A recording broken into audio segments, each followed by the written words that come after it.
Hello everybody, and today I'm going to be showing you how to make a camera stand with the Mirror Cube. So pretty much what you're going to do is you're going to turn the left hand side 2 times. Next, turn the top side 2 times.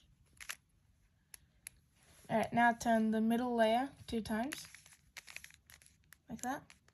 Now turn the top side like that way, so like this. Turn the middle layer 2 times. Next, turn the top layer 2 times. Turn the middle layer twice again. And then turn the top layer like that way as well. And then turn the middle layer 2 times. And there you go, you have the camera stand. So if you can just put your phone in it like that. And yeah.